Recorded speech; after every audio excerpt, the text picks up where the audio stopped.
Okay, so just to get things started, the name of the show today is Climate Change, Sustainability, and Journalism. So like we just went through, my name is Juanpablo Ramirez-Franco. I'm a journalist with WBEZ Chicago and Grist. It's a national climate magazine. Recently, because WBEZ and the Sun-Times had a merger, I'm technically also at the Sun-Times, so that's got to change soon.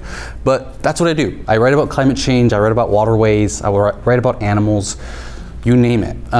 Anything that has to do with carbon going into the atmosphere and warming the planet, that's like where I step in.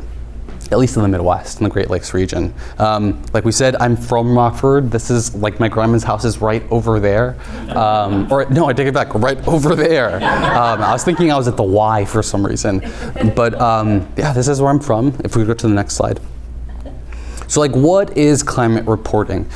Climate reporting is a little different from something like business reporting or politics reporting or maybe housing reporting, insofar as that while those have very specific beats where you follow one thing, like for example, an education reporter in Rockford would follow RPS for their entire career, climate change touches a lot of different things. So it means that you become an education reporter, you become a housing reporter, you become, I don't know, sometimes a politics reporter, if it means that's the case. And so what I have here is that climate change, what we do here in climate reporting is we try to make sense of how climate change is changing the world, because it is fundamentally doing that.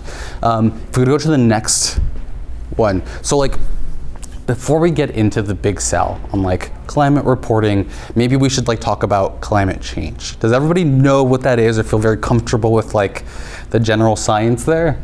Because if you don't, that's fine, I'm gonna go over it. And so, basically, what's happening is that, well, maybe we'll just talk about the effects first. As you'll see on this graph, I pulled this from, I think it was NASA. Global average temperatures on the surface of the planet have been rising. So just a little over 100 years ago, it's a ginormous change of about 4 degrees Fahrenheit. And that's not fantastic. That's not exactly what we want to be seeing in the span of about 150-ish years. Could we go to the next slide? And so like, here, what we want to get at is like, something started happening in 1850 called the Industrial Revolution, where people got really, really excited about this thing called coal. And then, not so long after that, they started getting excited about natural gas and other different fossil fuels. And so at this point, we're just shooting up. And so that all is adding up to something. Could we go to the next slide? And this is what it all means, which is that in 1960, there were about 320 parts per billion of carbon in the atmosphere. If you think of like what percentage of the atmosphere that is, it's something like under 2%. At that point, it would have been like 1 point something percent of like the composition of the gases in the atmosphere. Now it's a little closer to 2 at 420 in 2023. But what's important to know about that is that the sort of chemical layout of carbon is like kind of funny. It's like 1 carbon and 2 dioxide, 2 oxygen. So it's like 1 carbon, 2 oxide. So it moves like this, but it's a sort of unstable movement. And when that is in the sky, in the atmosphere, that movement does a really good job of grabbing sunlight and reflecting it back down. And so like when we start talking about what carbon does in the atmosphere, or carbon dioxide does in the atmosphere, that's what we're talking about. So even just a change of just a couple percent, or at that point it's much more, it's like 400 parts per billion of CO2 is ginormous. As we're starting to see across the country with different flooding, different extreme heat, like you name it, hurricanes in some cases. So the world is changing, and it's due to climate change, which is driven by the burning and digging up of fossil fuels. Next slide, please. What are we looking at on this one? I think we can skip this one. And so here are just like some crazy different things that are true now that like kind of stun me, I think. And I pulled this from the National Climate Assessment that came out in 2023. And so I think the one that is craziest to me is this 2001, so which is global temperature has increased faster in the past 50 years than in any time in the in at least the past 2,000 years. So like the sort of extreme oscillations that we're seeing in global average temperatures are wild. And we're starting to see them, just like look at a place like India where heat is literally killing people in the summer and like also past the summer. I mean, and we don't have to look to India either. Like, there are days in Chicago that are unreal hot, and due to, what's the word I'm looking for, the urban heat island effect, people die there too. So it's not just in India, this happens here too. If we go to the next slide. So like, this is, like, talking about climate change is always a bummer, because the reality of the situation is that those 420, I think it's like 6 now, parts per billion of carbon in the atmosphere, like, those are baked in. Those are there now. Like, so like the consequences of those fossil fuels in the atmosphere, like, we're gonna pay for that one way or the other. Sure, there are some people who are very excited about some technologies, some controversial technologies like carbon capture, which they say they can draw that down. But depending on whose reporting you're reading, those technologies are either quote unquote a boondoggle or or alternatively very, very far away. And so what that means is that the likelihood is that we're going to be dealing with that carbon one way or the other, which is a bummer, right? Like, it's sad, it's like, it's terrible actually. And so what I want to say is that, like, yeah, that's bad, but like, we don't have to linger in that forever. Like, part of the idea that I wanted to introduce here is like, there is a way to turn the ship around. And so I include this picture from, it's not from a book, but I read this book called Endurance, and it's about like these British guys who just like go to Antarctica and get stranded, and like somehow they don't die, and it's one of the craziest things I've ever read in my life. And I remember like thinking throughout the whole thing, like, yeah, I guess you could totally be hopeless about everything, or you could like really rough it and somehow survive. And I always think about that when I'm writing my stories. I'm like, okay, what's like the endurance side of this? Like, what is the, how is it that you make it out of this? And so we do have some deadlines, you know, like we want to make sure that we don't cross 1.5 Celsius, which is still equivalent to 2.7 degrees Fahrenheit. The reality is actually we have passed that as of not too long ago. We're very likely have passed that, but we don't want to get past 2, right? You gotta shoot for the next best thing at this point. But which is all to say, like, there is something that you can do, and thinking about sustainability and your role in it is like a start there. If you can go to the next one. So I want to talk a little bit about the reporting that I do and that I've done as part of my career, and some of the ones that I really think of when I think of like, okay, how do I get people thinking about where they fit into this all? And so I remember last summer, I was out swimming in the lake, and I'm like, everybody's here. Like, everybody I've ever seen, ever met, might as well be swimming in the lake right now. And so I was like, what's the story I can tell about the lake today?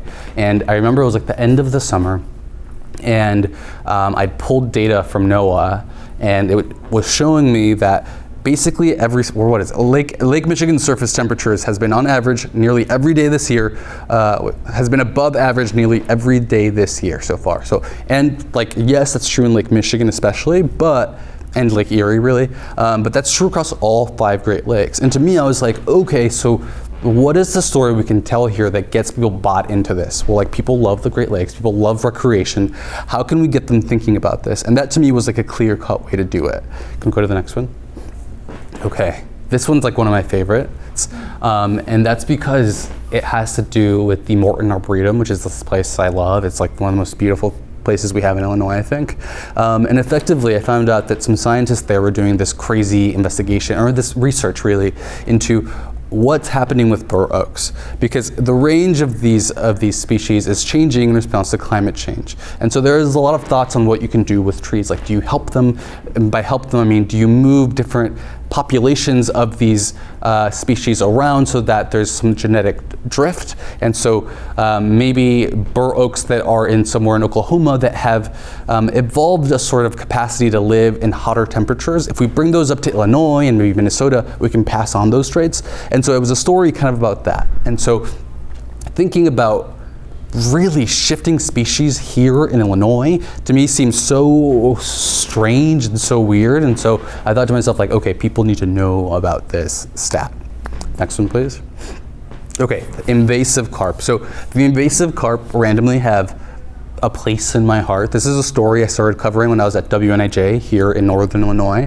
And it is like one of the most outrageous stories you can think of. Like, effectively, there are this family of invasive fish that have taken over the Mississippi River. They've made it through the Illinois River in insane numbers. Like, there are more carp in parts of the Illinois River than there are in any other place in the world. It's outrageous.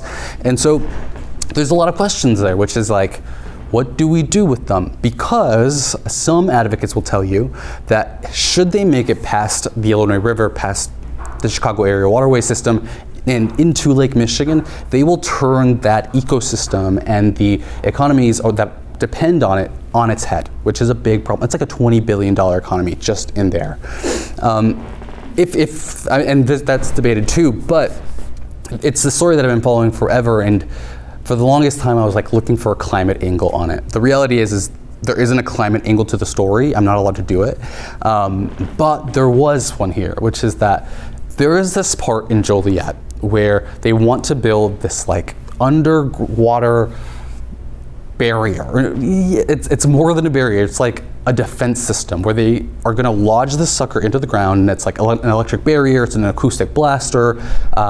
It's a bubble curtain. It's like everything you can imagine, and it costs something like $1.16 billion. It is not cheap to keep these carp out of Lake Michigan. But where they want to build it, it's the site of an old coal plant. And effectively, what has happened there was that this coal plant was around from like 1910 onward operating, which is to say like it's been there since before most environmental policies were passed, which is to say there's a bunch of coal ash all over there. So to build this guy into the Illinois River, they're gonna have to get through that coal ash, and nobody wants to be the one to pay for it. And so eventually we did a story about that, but like when I think about the carp and where they fit into sustainability per se, I suppose, there are things we can do with the carp. So for example, we have a ton of this nasty fish. Well, some people think it's nasty fish. It's not so bad. I had it at the Norwegian a couple years back. It's very good.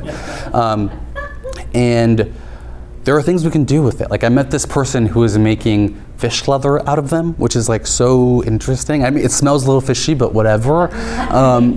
But there's also people who are like, okay, let's eat it. What can we do so we can eat it? The state actually spent $1 million rebranding the carp into Kopi. It didn't really succeed so much, but you know, there's other options for it too. Like, can we make a cat food company out of this stuff? Like, it's essentially like locally grown, really good fish. Like, why not? And so there's like this opportunity, I think, in every story to think like, okay, where can we go with this and turn it into a sustainability story? I want to say. Next one. Okay, I think this might be the last one, maybe it's not, but like this is carbon capture. I mentioned that earlier. ADM, which is a ginormous yes, exactly, Giordano Midland, which is this ginormous agribusiness company headquartered in Chicago, but its real base of operations is in Decatur in central Illinois. And they have, unbeknownst to many people, the first commercial carbon storage plant in the country. And so they've been operating it for quite some time, and I think it was last year that it started coming out that there was leaks of carbon into higher layers of earth, which is a problem in Decatur because right above where it was happening is like not too far from their drinking water source. So this thing that seems like this incredible climate solution all of a sudden is like, in the span of like less than a decade, kind of falling on its face.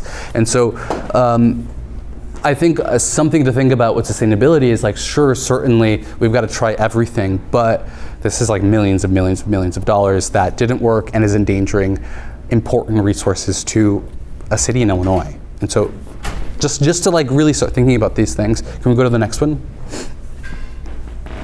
Okay, this is randomly a climate change story somehow. Again, like I spent a lot of time trying to making sure that all of my stories tie back to climate change. And so in Chicago, we have more lead pipes than any other city in the country, with something like 412,000, and we mapped them all for the first time. This happened earlier this year.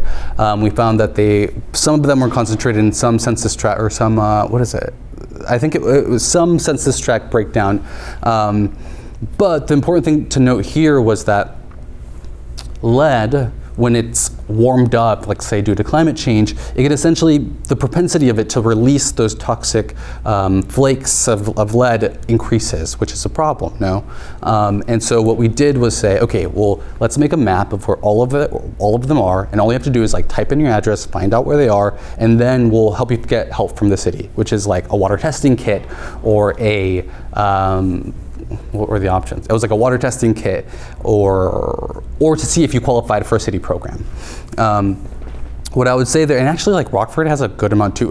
Illinois cities, all of them have a good amount. I think last time I checked Rockford's, which was 2022 probably, it was like 17,000, which is a lot. It's like, but at any rate, sustainability to me is also like, it's not just like, oh, like, can we compost? Can we have a native garden? Can we do what a native garden to mitigate urban flooding or something like that? Which it does include those things, but it's also like, is having our water exposed to a toxic metal a sustainable way to live? And maybe if it's not happening to me, is it sustainable for me to live in a society that allows someone else to live with a water infrastructure feeding them toxic water or contaminated water, let's say.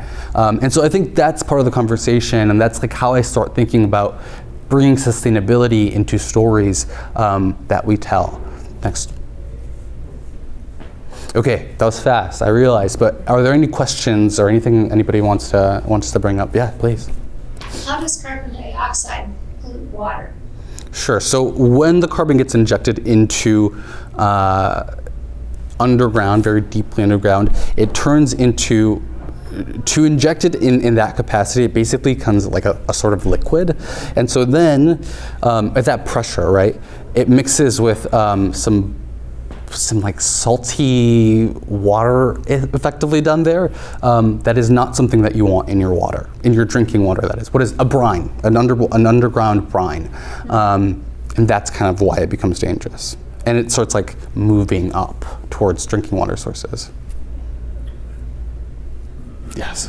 What are your considerations for like the language you use in your like headlines and stories to try to reach like the broadest audience? Because there are certain words that like research has shown like people like turn people off when you're when you use them. So are you mindful of that so much, or? Yeah, I would say that I'm very lucky, which is that whenever we have a story that goes up at Grist, at least we do this at WBEZ too and the Sun Times, but we do a head shop, which is like a head meaning a headline, and we shop it together, and everybody just like they read the story and they're like, okay, what's like the way that we can get across everything that's most important in the story in like 16 words. And that's kind of how we do it. I wouldn't say that we look at a super ton to like words that really get people to react, more so phrases that like are like, whoa, I wouldn't get that information elsewhere. I should click this. Yeah. So I think that's maybe more where we're going at. Like if we go back maybe to, I think maybe if we can go to the one after this. Yeah, like the nation's first commercial carbon storage plant in Illinois is in Illinois. It leaks. Like to me, this is like a really excellent example of a good headline. I didn't come up with it, clearly.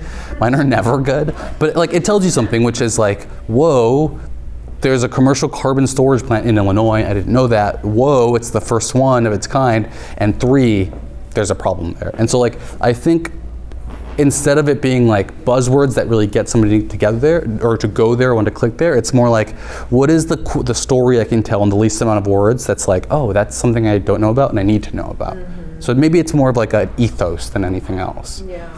So. And there are no words that you like avoid, like environment or earth or things like that, because I've heard that sometimes. I would say no. I don't think so. Mm-hmm. Yeah. I don't think so. But it could be the place at other shops, certainly. Mm-hmm. Well, certainly like for Grist and stuff, it seems like the audience would not be like right, exactly. That's triggered by those words. Yeah, it's like preaching to the choir in a way. But yeah, totally. Yeah.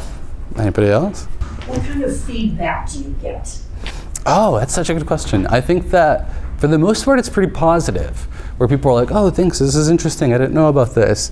And because it's also a radio format, it's also like a different way to interact with people. That's maybe like a little more personal, and people seem to respond very positively to it. I'll say that like the only times when people get like really, really riled up about any stories that I do, they usually have something to do with nuclear.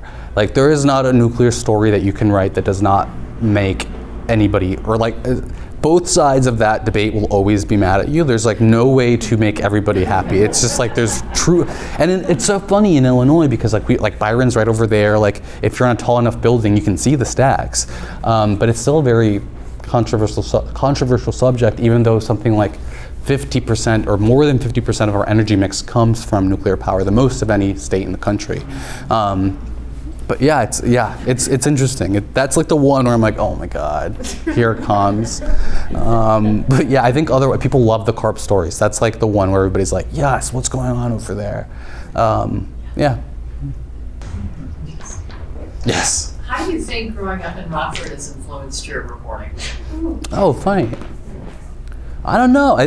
This is so funny. People ask me that question more often than not, and I never have a super great answer for it. Besides, like, I think that growing up in Rockford, first grade through sixth grade especially, we just got like taken to prairies a lot as field trips.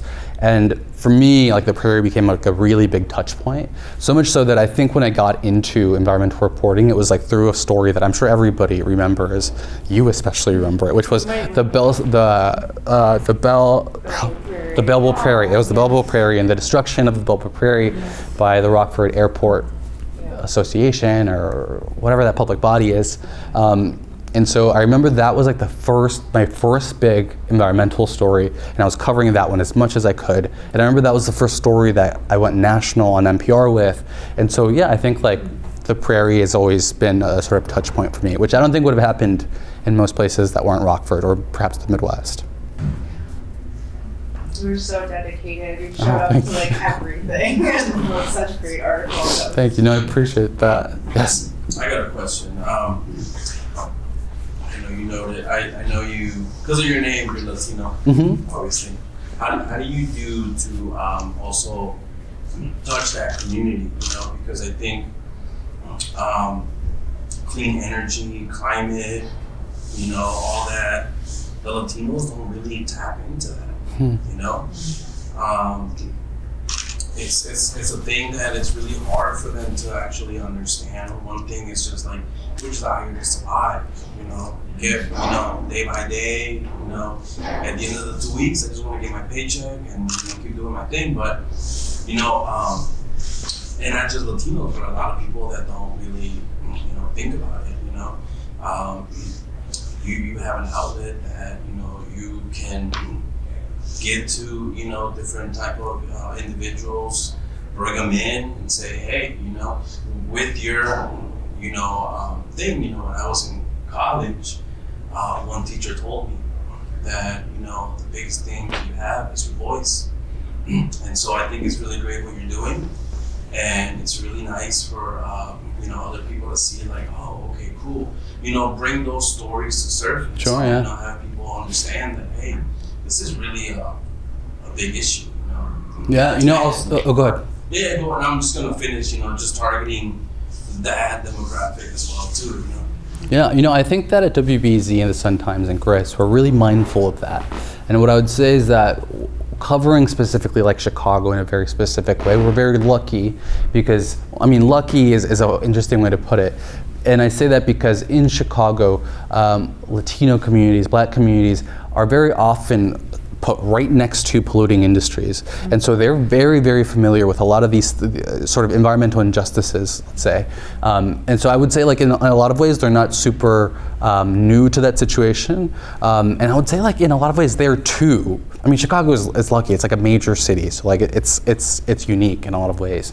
But there was before this administration like a big plan to even like put this like giant geothermal apparatus under like the alleys in I want to say it was like West Englewood maybe in the south side of Chicago. That's no longer happening, but yeah, I think you're touching on something important, which is like how do we get these stories to communities that maybe otherwise wouldn't get them. What I'd say is that like when we did this story, which is could you go to the next one maybe? This story, because it was like a very literal resource for people to like find out if they had a lead pipe, we translated the whole thing. So like this story exists in Spanish, and then we also like made this ginormous tool where you could like look it up on a map, and we translated that into Spanish too. I would say like the third part of that wheel, which we're working on doing, is we kind of took this on the road in Chicago. We like have done one so far, which is we did something called a public newsroom with this organization called City Bureau, and which like we went to a community and we're like, this is how it works, this is how you can use it, and we're looking into doing that same thing in Spanish in some of the Latino neighborhoods. So yeah, it's just I think it's like about getting this information, being like, how can we get creative with it to make sure that we can get it everywhere. It's certainly something we think about. I got one. Yeah, please. Do you pick things that like target different cultures too? Because, you know, I mean, yeah, everybody drinks water. But if you target like maybe for certain demographics, certain things will like spark, you know, and be like, oh, yeah, that actually, I use that. I can see why I need to change on that. You know? Yeah. So, you know, I'm Latino too, so, you know, when I look at, you know, certain things, you know, especially in the Hispanic community, you know, the whole plastic bag issue, we always say that the Latinos are the ones saving the planet because we keep them under the, yeah, sure. At home. Yeah, so it's one of those things that, you know, it's kind of like, oh, okay, cool, right? But, you know, it's always, when you talk about your stories, you know, maybe if you bring something that maybe is cool. In the Latino community, we like something like, oh, okay, cool. Like, yeah, I gotta look into that because that does affect me. It also affects the community I live in. Maybe not so other communities, but in that community, right? So you probably have to do your research. Sure, right. I would say it's like a tricky balance to reporting is in a funny way because like, I would say like a good percent of the time I get to pick what I do. Like for example, this story is the third part of like a four-part really investigation that we spent the majority of this year working on. I would say given some of like the news coming out of the administration this year, I would say most journalists have been just like drinking out of a water hose or like a fire hose. And so like which complicates, you know, how we get to pick and be thoughtful about our journalism. But I hear what you're saying, which is like, how do we get to these communities, especially in a time when people aren't maybe reading the news as much as they used to? It's like a question we do have to wrestle with. Yeah. So Sustain Rockford isn't necessarily a media organization, but we do try to put like educational resources. Do you have any tips on like how to find a story, how to write a story? I don't know anything about. Oh my God, yes. Finding a story is my favorite thing in the world. I would say that like to find any story, just talk to like the person who's the most intense about a thing in a place. Like Belleville Prairie, like I think you were one of the first people I saw there at the first real meeting when we walked out there. To like actually look at it, and then they closed it off for everybody. Which is to say, like, you know, there's a lot of weird stuff. I don't know if this is going on the internet, but even if you go to the Rockford Airport Association's board meetings, like there were people there who had some interesting things to say about PFAS that I never really got into, which is to say, like, those random little boards that like no one pays attention to or no one goes to visit, like go to them and people will say some things that you will never have expected, especially that PFAS stuff. Somebody should really look into that. And I mean, you remember that stuff. It was, yeah, so it's, yeah, everybody here knows something that maybe you don't know is one of the most important stories happening here. You just have to, it's about asking each other and getting down to it. I would say like in terms of communicating a story, the simplest language is the best language. I love to write like a beautiful sentence that I'm just like, wow, I really did that. Most of the time people don't care, and it's really, you just gotta get to the point, you gotta get to the point. Like for example, I'm sure lead water service lines are all over the city, comma, but majority Black and Latino neighborhoods bear the biggest burden, comma, our analysis finds. The most boring sentence you can imagine, but it gets the point across, which is like all you really have to do, what you have to do. So like on some level you gotta put your ego away and be like, how do I make this as clear as possible to as many people as possible? And I think that's like the second part of that. Yeah. Do you work with any lawyers? Yes, lots of lawyers. I would say because environmental reporting is kind of funny insofar as that it's almost just like reporting on permits.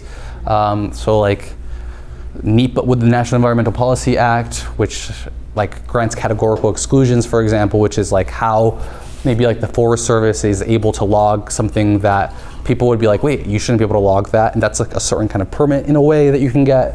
Oh my gosh, wetland permits through the Clean Water Act. It's a huge thing, and like, I mean, one of the big things this administration is really pushing to deregulate, which is to say like environmental reporting, climate reporting is like all about the law, unfortunately, and which means I'm just like on the phone with the lawyer being like, please, what does this mean all of the time? I will be doing that tomorrow morning over some stuff going down at the Shawnee National Forest in Southern Illinois.